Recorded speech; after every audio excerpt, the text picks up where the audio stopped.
Okay, I'm doing a chair swap. So then now you guys have the beauty of my face. That's what I'm saying. It's my story and I'm sticking to it. So I'd love to hear a little bit more about what each of you do for those in the audience who perhaps have not come across your initiatives before. We'll start with you first, Pierre. Can you tell us a little bit more about Notpla, what it does, how it came to exist, just so we all have a common background?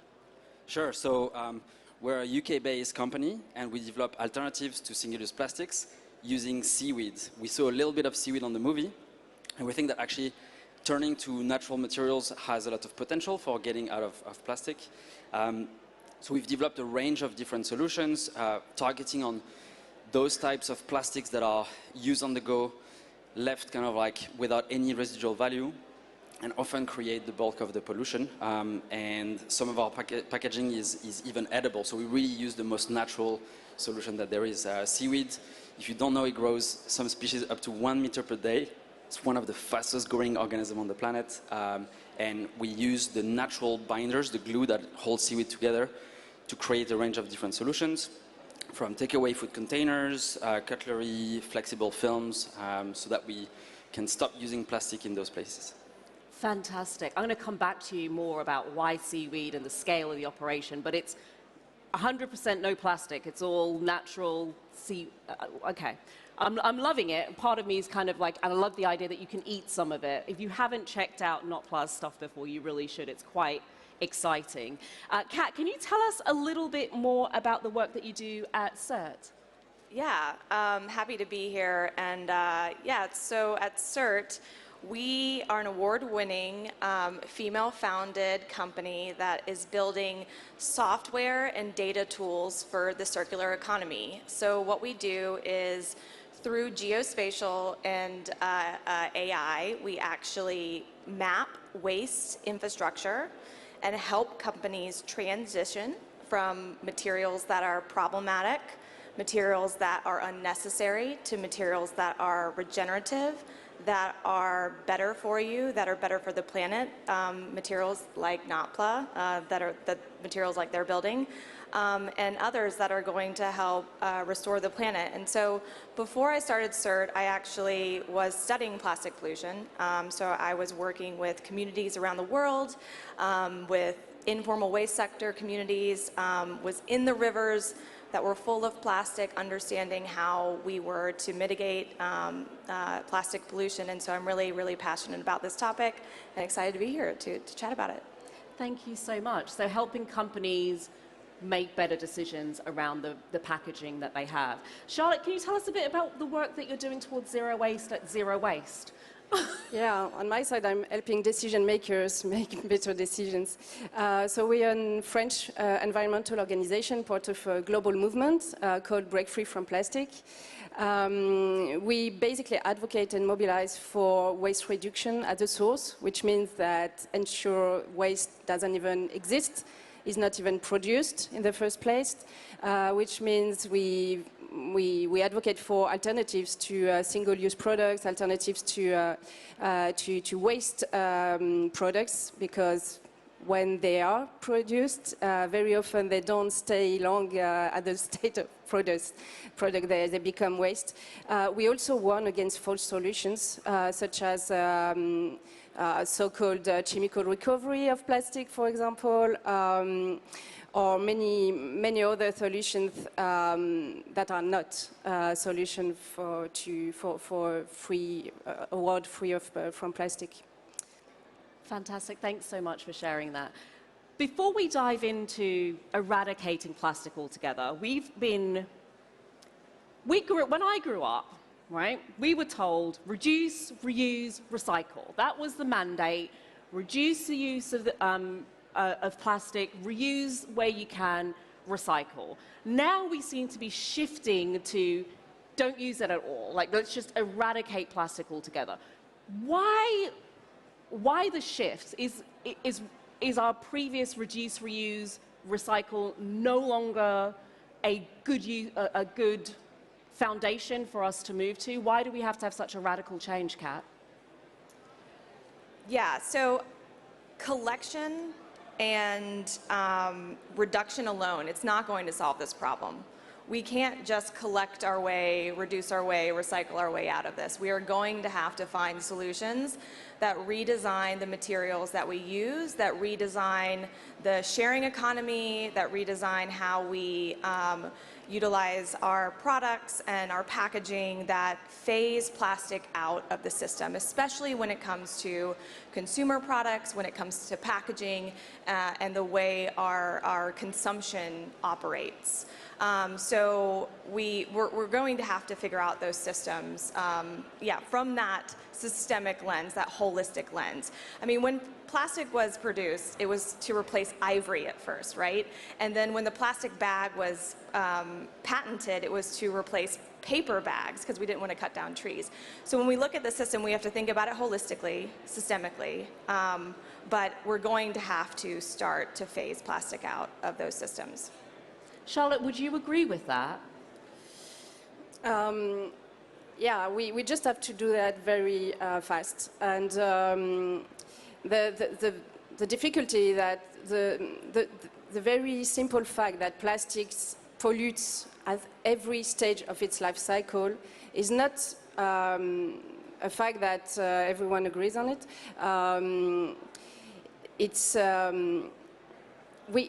We have to fight a lot. I know there are a lot of investors here at ChangeNOW, so I have one message for them. When you hear plastic circularity, please run away.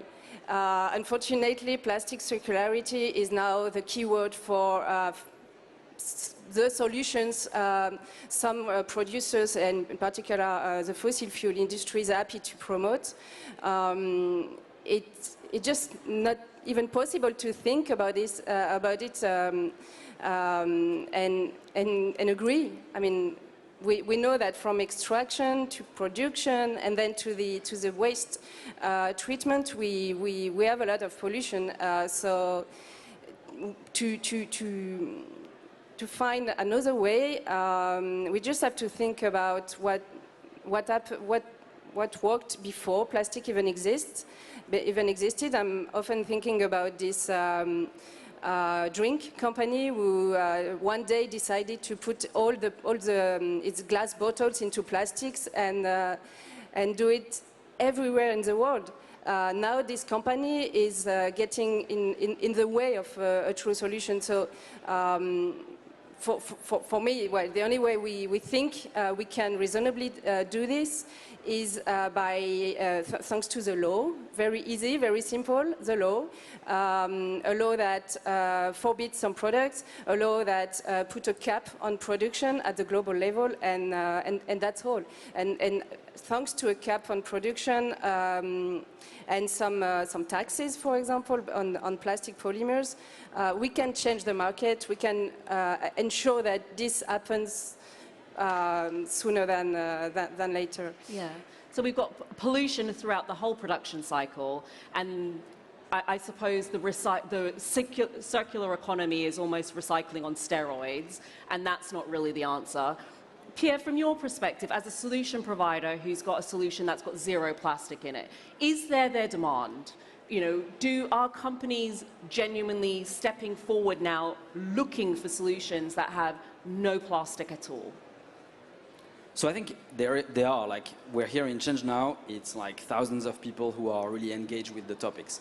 I think the problem is that we still don't have a lot of transparency. Mm-hmm. And greenwashing is still relatively kind of like not creating enough kind of like incentive, like people get away with it too easily. And there's a lot of kind of like bold marketeers who will claim plastic-free, plant-based, all sorts of different things, when actually the reality is that it's not quite the whole deal. And if we are transparent about what we create, a transition solution is a transition solution. It's okay that we don't have everything like solved right now, but that doesn't create the right incentive for the people who create the actual plastic-free solutions to differentiate themselves from what we're seeing. And so I totally agree with like the role of legislation to create a more kind of like even playing field. For us, one key kind of like moment was the introduction of a tax on single-use plastics for food service in the Netherlands. And basically that forced the government for the first time, any government to go and check what is on the market containing plastic and what doesn't contain plastic. So they had to create a task force of chemists and engineers to go and check all those materials that were kind of like on the market, and lots of them claiming to be plastic-free. And after a rigorous 9 months effort to really test and understand the process of all of the different kind of solutions that were on the market, they unfortunately came to the conclusion that apart from Notpla, every single solution that was claiming to be plastic-free actually contained plastic. This is the state we are in today.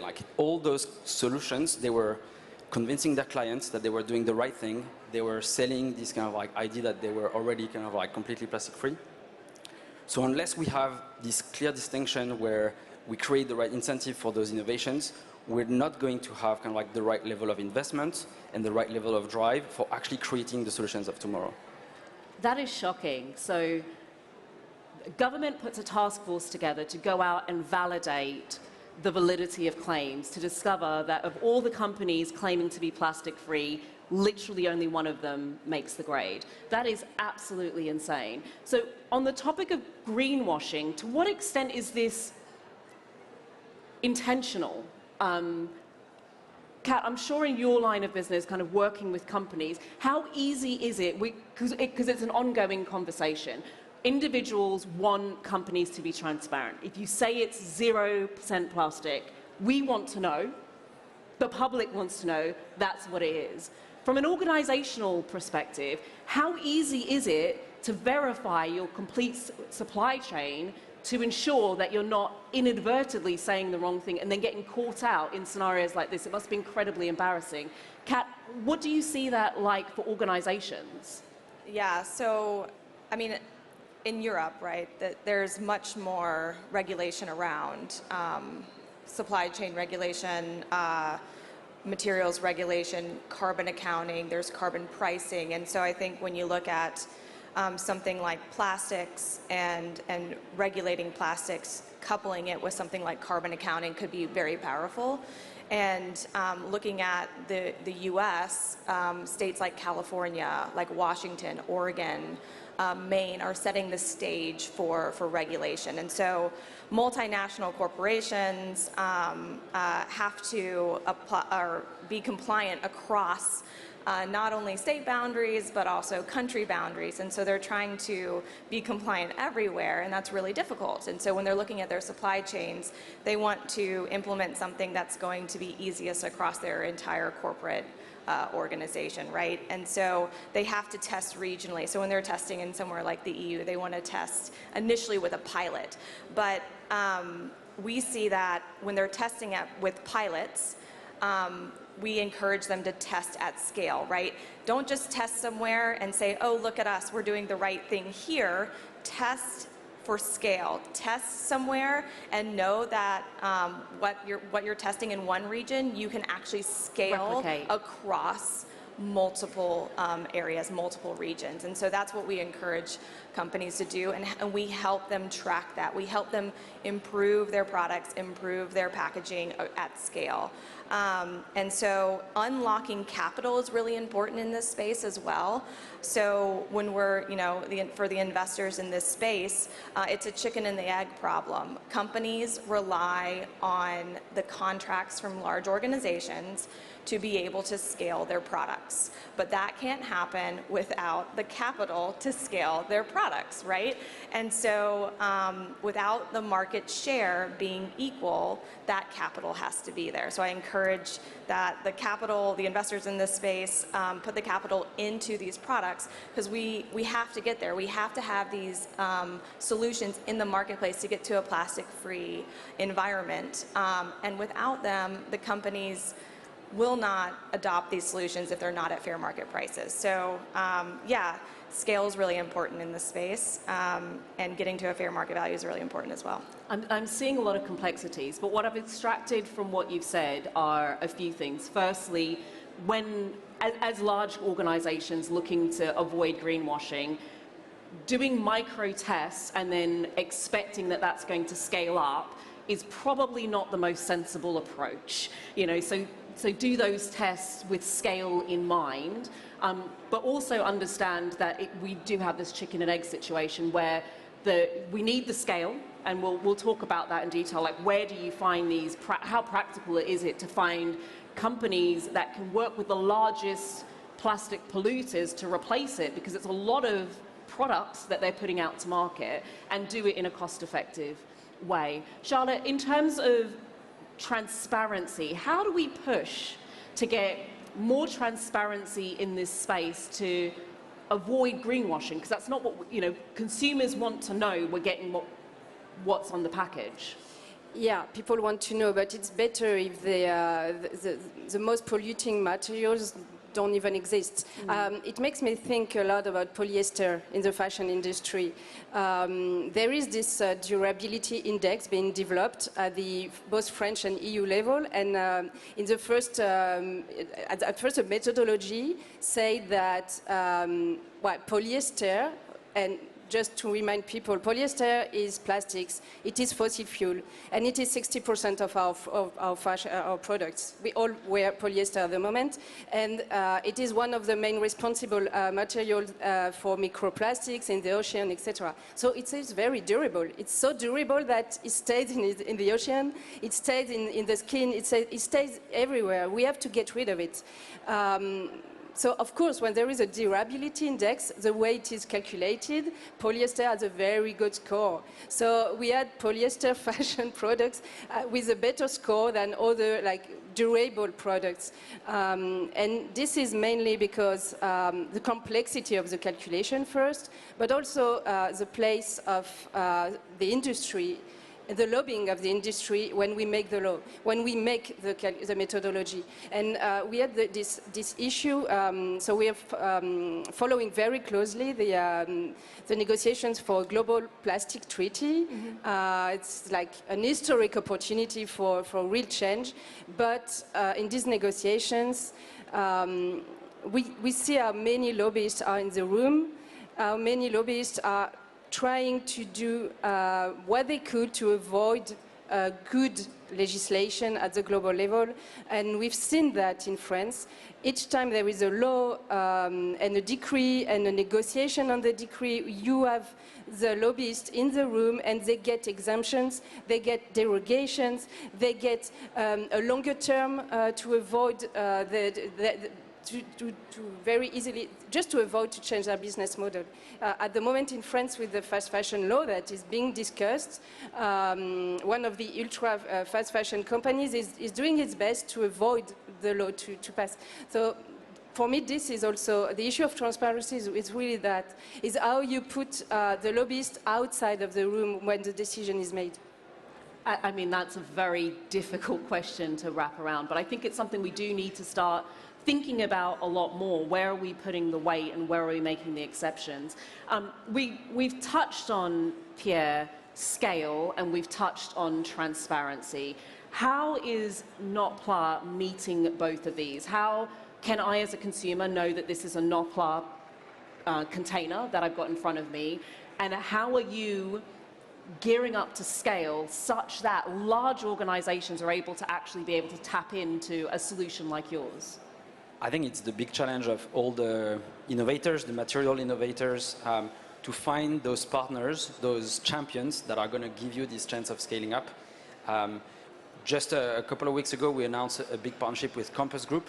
Congratulations. They use hundreds of millions of those takeaway food containers coated with plastic.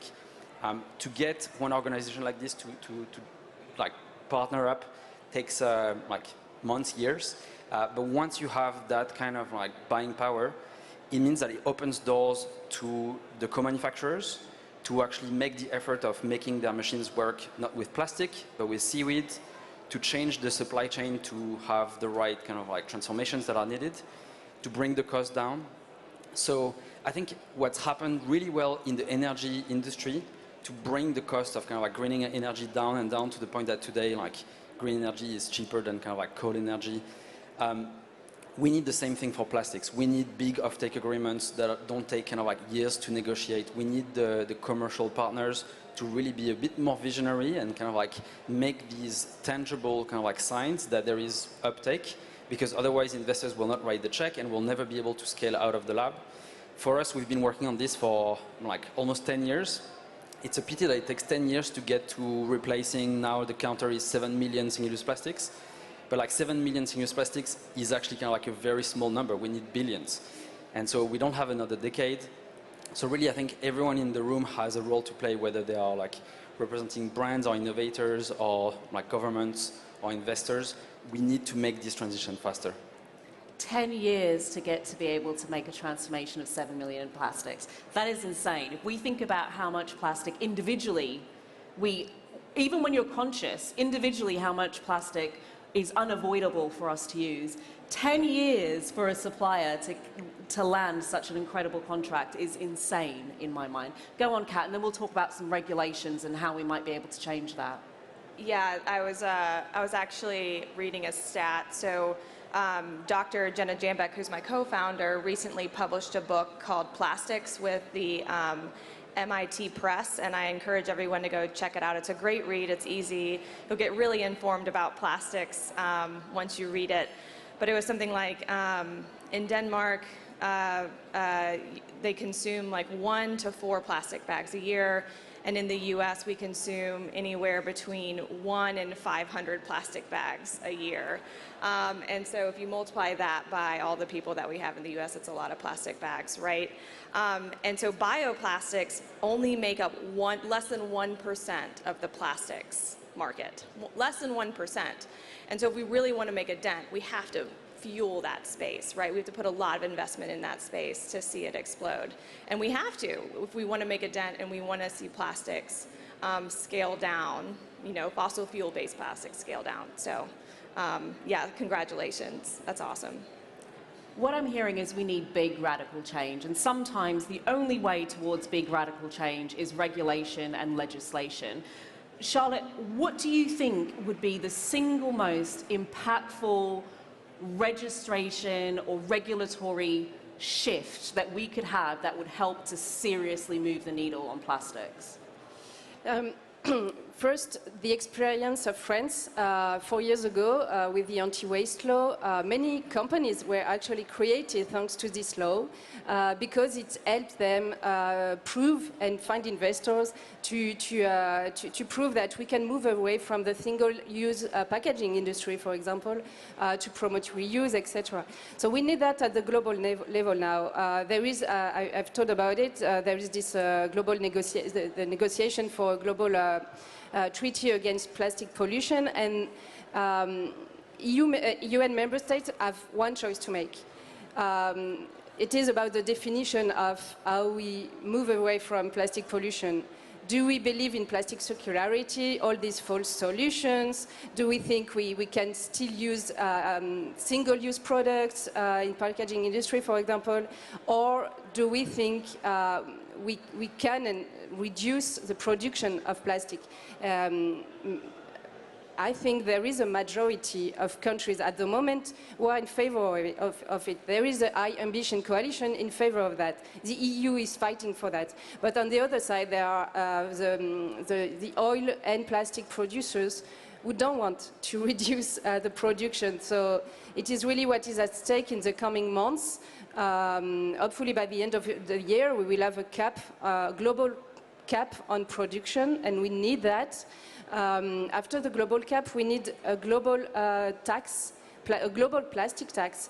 As Pierre said, the alternatives to plastic have to be cheaper.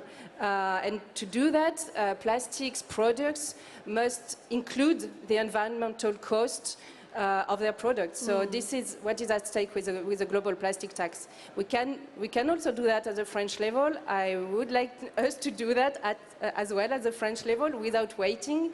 But this is among the things that can and must be decided at the global level as well. Maybe just to add on this, I totally agree with you. Like, we are not paying the true cost of plastic today. Like, independent studies show that like the real cost of plastic on society in the Western world is about 20 times the market price. In the global South, it's about 200 times the market price. So we're basically just paying a deposit on plastic and leaving the rest to be paid by future generations. And until we bake that into the economics, it's going to be really hard to get out of plastic. Wow.